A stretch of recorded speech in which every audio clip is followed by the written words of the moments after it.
वाहिगुरु जी का खालसा वाहिगुरु जी की फतेह। दास टीएस टक्कर एक बार फिर विन मीडिया में आपके सामने है। बात वही विवाद तख्त श्री पटना साहिब।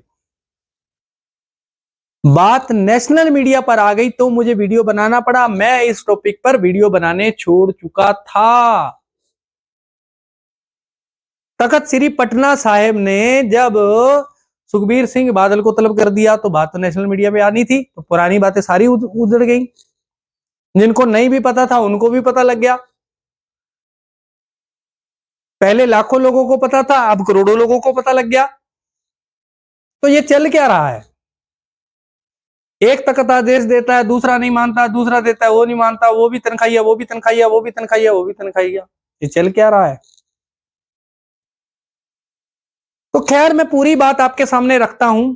आज का वीडियो एक कंप्लीट इन बातों के ऊपर होगा, ओवरव्यू के ऊपर होगा। और डे आफ्टर टुमारो, टुमारो या डे आफ्टर टुमारो, कल या परसों मैं कंप्लीट डीप एनालिसिस आपके सामने लेके आऊंगा। क्योंकि वीडियो लंबा ना हो जाए इसलिए मैं 10-12 मिनट के 10-12 मिनट के 2 वीडियो लेके आ रहा हूं।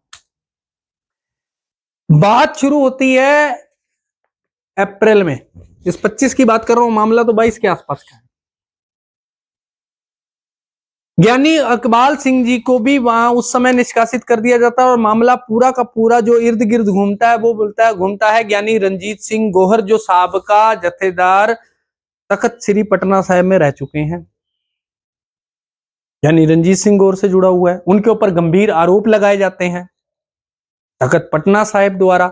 लेकिन अकाल तख्त साहिब उनको एकदम बेबुनियाद, निराधार, जब उनके ऊपर कोई इल्जाम साबित नहीं हुआ तो उनको उनकी सेवाओं को बहाल करने के आदेश मिल जाते हैं। तो ये तूल पकड़ने लगा। जब पटना साहिब ने प्रकाश सिंह बादल के बेटे सुखबीर सिंह बादल को बुलाया तो वो उनको टाइम मिला गया, अभी इतने दिन में आ जाइए, वो नहीं आ पाए। और जो एडवोकेट धामी जी उनसे कह करके उन्होंने उनके बिहाफ पर कहा कि कोई कार्य में बिजी है या कोई समागम है, वो कंप्लीट मैं इन चीजों के ऊपर आपको कागज में दे दूंगा, आप कंप्लीट उसके अंदर वेरवा पढ़ लीजिएगा कितने दिन एक्चुअल है और कौन सी डेट थी। मैं पर्टिकुलर डेट के लिए नहीं आया, मैं मुद्दे की बात करने आया हूं। तो वो उस तारीख तक नहीं आ पाए, 10 दिन का समय मिला तब नहीं आए। और जुलाई में अभी उनको 5 तारीख को तनख्वाहिया घोषित कर दिया। बात इतनी बढ़ गई। एक्चुअली ये सारा मामला था कि बात थी अप्रैल की। अप्रैल के अंदर भाई इकबाल सिंह जी को पहले जब निष्कासित किया गया था तो उन्होंने श्री अकाल तख्त साहिब आके अपनी क्षमा याचना मांगी थी, उनको तनख्वाह लगाई गई थी। लेकिन उनके ऊपर आरोप पर आरोप, उनकी शिकायतों पर शिकायतें आती रही। तो अभी अप्रैल में उनकी सेवाओं पर दोबारा रोक लगा दी।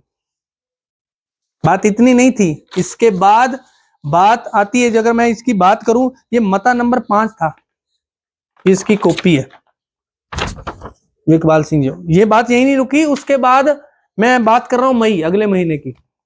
मता नंबर 3, जब भाई इकबाल सिंह जी पटना साहिब से निष्कासित किए जाते हैं, भाई रंजीत सिंह गोहर जी को विवादों के चलते निष्कासित कर दिया था, उनके ऊपर गंभीर आरोप होते हैं। तो उस समय भाई बलदेव सिंह जी वहां पर सेवा कर रहे थे और भाई गुरदयाल सिंह जी सेवा कर रहे, उनको मुख्य साजिशकर्ता ऐलान दिया गया अकाल तख्त साहिब द्वारा। और भाई बलदेव सिंह जी को कहा गया संगत के द्वारा या कुछ लोगों ने शिकायतें भेजी अकाल तख्त साहिब की, इनको 5 बानियों कंठ नहीं है, कंठ मतलब वर्बली याद नहीं है और शुद्ध बानी नहीं करते। तो अकाल तख्त साहिब ने बोला कोई बात नहीं भाई, आप अपने पक्ष को रखिए, भाई बलदेव सिंह जी हमें एक रिकॉर्डिंग करिए और भेज दीजिए। ये 2022 दिसंबर की बात है, लेकिन अभी 2025 चल रहा है, अभी तक नहीं भेजा गया। तो दोबारा उनकी सेवाओं को निष्कासित करते हैं, इनकी ये सेवाएं नहीं कर सकते अपनी। ये जुलाई की ये मता नंबर 3 है। और मता नंबर अगर मैं 4 की बात करूं, ये फिर जुड़ा हुआ है भाई रंजीत सिंह गोहर, जिनके इर्द गिर्द ये सारा विवाद चल रहा है। उनको बहाल कर दिया गया, लेकिन पटना साहिब तख्त को गवारा नहीं है, श्री अकाल तख्त साहिब ने बहाल कर दिया। बात देखने लायक, योग्य लायक, विचारने लायक ये है कि पटना साहिब के उस समय के तत्कालीन प्रधान सरदार अवतार सिंह हित जो मौजूदा उस समय प्रधान थे, उनके द्वारा इनके ऊपर एक कमेटी बिठाई गई थी। उन्होंने इनको निराधार, ये निर्दोष साबित किया है, क्योंकि इनके ऊपर कोई दोष साबित नहीं हुए, फिर भी पटना साहिब नहीं माना, तो ये कतई प्रमाण योग नहीं है। और ये आदेशों को रोकने वाला कौन है? वही जिनकी सेवाओं को अभी रोक लगाई गई है, यानी बलदेव सिंह, वो अभी जत्थेदारी निभा रहे हैं। एडिशनल हेड ग्रंथी की सेवा भाई गुरदयाल सिंह निभा रहे हैं, वो 5 प्यारों में दोनों शामिल है, तो उनके ऊपर सेवा में रोक लूंगी, तो इन्होंने उनको उनके भी जो आदेशों को काट करके बोला कि अकाल तख्त साहब के जत्थेदार भी तनख्वाही है। ये हो क्या रहा है भाई? टेक सिंह जी वो भी तनख्वाही है, जो तख्त श्री दमदमा साहब के प्रधान है, मतलब जत्थेदार है, वो तख्त के भी जत्थेदार का तनख्वाहिया दमदमा साहब के, और अकाल तख्त साहब के जत्थेदार भी तनख्वाहिया, क्योंकि वो भाई केसगढ़ साहब के भी जत्थेदार वही हैं। तो ये क्या चल रहा है भाई? कुलदीप सिंह गड़गज वो भी तनख्वाहिया हो गए। तो ये हो क्या रहा है, ये चल क्या रहा है? तो मेरे को बीच में आना पड़ा और वीडियो बनाने के लिए मैं मजबूर हो गया। इसका सोल्यूशन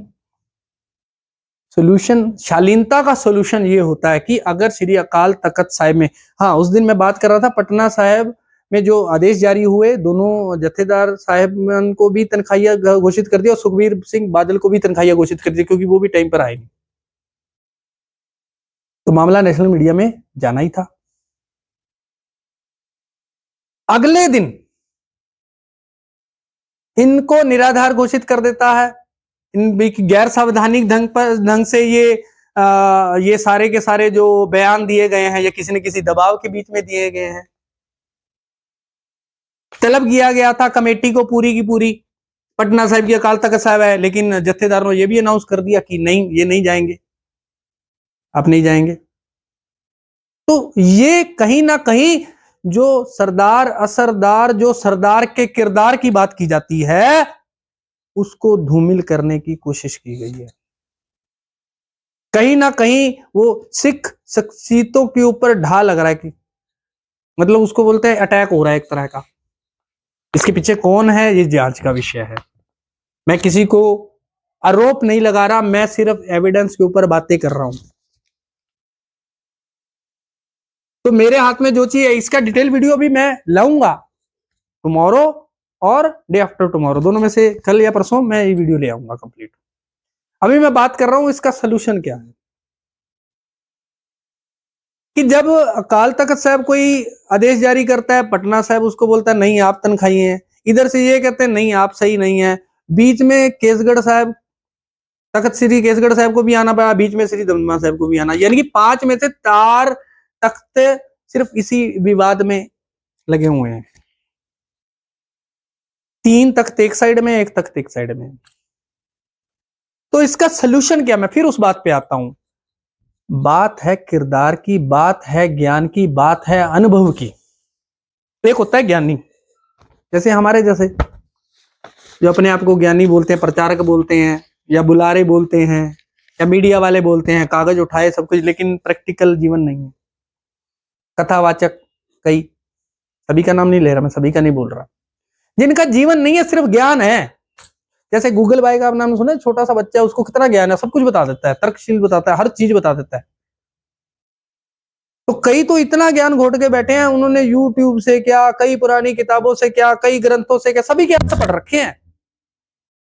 आप कोई बात करो, वो दलील सहित उसमें से तुक पढ़ के आपको आंसर कर देंगे, आपको कन्विंस कर देंगे, लेकिन ज्ञान नहीं है।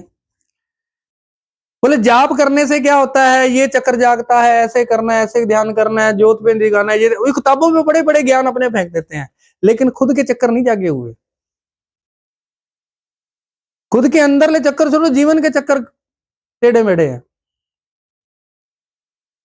तो कमाई वाला इंसान चाहिए, जो बेबाकी से बोलता हो, जो डरता नहीं हो। मैं एग्जाम्पल के तौर पे मैं बात करना चाहूंगा भाई साहब, भाई मनप्रीत सिंह की कानपुरी, उन्होंने भी स्टेज पे बोल के जब कमलनाथ आए तो उनको सम्मान दिया गया तो ओपनली बोल दिया, बेबाकी से बोल दिया। जिनके जीवन में प्यार है ना, जिनके जीवन जो अंदर से जुड़ा है ना, वो डरता नहीं है, उसको कोई मान अपमान यश ये चीजों का फिक्र नहीं है।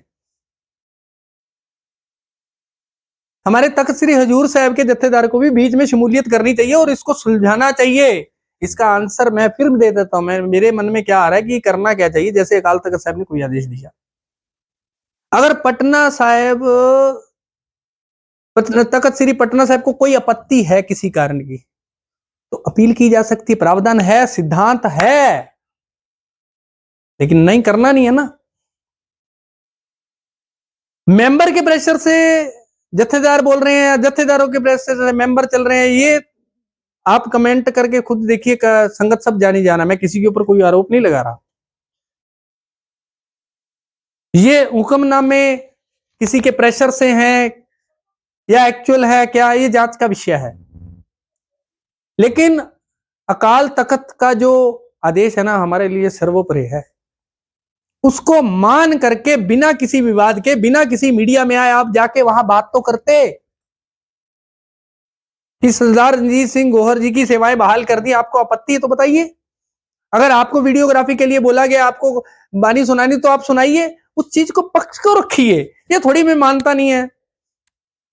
आप बहुत बड़ी सीट पर हैं, आपका एक बयान, एक चीज सारी करोड़ों सिख संगत देश विदेश में बैठे गुरु नानक के प्यारे, गुरु गोविंद सिंह के सिख, गुरु नानक के सिख खालसे आपकी एक एक बात को सुनते हैं। उनके हृदय अंदर से, जब ये आपसी टकरार होता है तो अंदर से हृदय दुखता है।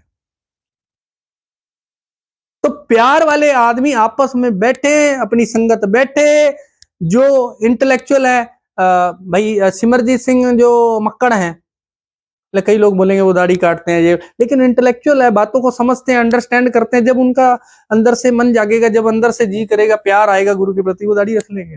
मैं अभी वाद विवाद में नहीं पढ़ना चाह रहा, मैं बात कर रहा हूँ कि मैटर को सुलझाना है अंदर अंदर, इसको मीडिया में नहीं लेके आना। नेशनल मीडिया तक आ चुका है, ये बात कैसे सुलटे, मेरे को आप तक बात पहुंचानी है, इसलिए मुझे वीडियो बनाना पड़ा। वीडियो अच्छा लगे तो शेयर कर दीजिएगा मेरी बातों का। तो करना वही चाहिए था। अगर कोई एक तख्त आदेश देता है तो दूसरा अवहेलना ना करके उसके ऊपर विचार करे, सारे बैठे प्यार से बात करें कि ये आदेश हमारे लिए है, सिर मत्थे है, क्योंकि वो भी तो बुलाते हैं, आप अपनी बात रखिए, यही तो बात बोली है। क्या आपकी बात नहीं सुनी जाती? तो इस चीज को तूल ना पकड़ते हुए सोल्यूशन करें। और वीडियो ज्यादा लंबा हो जाता है, संगत सुनती नहीं है, कई लोग सुनते नहीं है, तो इसलिए मैं कल इसकी डिटेल्ड वीडियो लाऊंगा कि ये सारे किस किस तारीख को क्या क्या हुआ, क्या इसके पीछे साजिश थी, क्या कारण थे, उनकी खुद की जबानी उनसे मैं पर्सनली टॉक करने की कोशिश करूंगा। अगर वो बात करेंगे तो मैं डिटेल्ड वीडियो लेके आऊंगा। लेकिन दिल दुखता है जब ये चीजें होती हैं। कहीं ना कहीं ऐसा तो नहीं है, जो मेरे मन में आ रहा है, कि कहीं हमारी छवि वो अरूर सिंह जत्थेदार, अरूर सिंह जिनने जनरल डायर को सरोपा दे दिया था, वैसी तो ना हो जाए। ऐसे कलंक है ना। तो कुछ भी करने से पहले किरदार, मैं फिर वही कहता हूं, अपने को अनुभवी ज्ञानी चाहिए, किताबी ज्ञानी नहीं चाहिए। ये कथावाचक पूरे ज्ञान पढ़ लेगा, लेकिन संत जो है ना, संत प्रवृत्ति की चाहिए। संत वही है जो अंदर से सीधा भगवान से बातें करता है, वो लोगों से बातें नहीं करता। हम लोगों से बातें करते हैं, हम संगत से बात कर रहे हैं, वो सीधा भगवान से बात करता है। उसके बात की कही असर करती हैं दिल में जाके। ये ऊपर लिए कोई असर कर रहा है? नहीं, मजाक का केंद्र बना हुआ है तख्त। तो ये कहीं ना कहीं इकट्ठे होके जितने भी संत प्रवृत्ति के लोग हैं, सभी को एक साथ बैठ के इसके सोल्यूशन के ऊपर बात करनी चाहिए, इसके ऊपर विचार करनी चाहिए। अगर कोई बेबुनियाद है तो उसको दोबारा उसको वहां काबिज करना चाहिए, तभी तो उसकी प्रभुत्व, वो चीजें, सारी चीजें काबिज होंगी, तभी तो सच्चाई की जीत होगी। इसका मतलब ये थोड़ी है कोई विवाद में अगर आ गया तो वो आ ही नहीं सकता। आना पड़ेगा, लाना पड़ेगा, ये हमारी सिख कौम की ताकत की बात है। सिख कौम हमेशा आगे रही है, सरदार असरदार, सरदार के किरदार पर कोई आंच ना आए। नेक्स्ट वीडियो में बात करेंगे, तब तक के लिए संगत से इजाजत लेता हूं। वाहिगुरु जी का खालसा, वाहिगुरु जी की फतेह। दास वालों कोई गलती हुई तो माफ करना जी।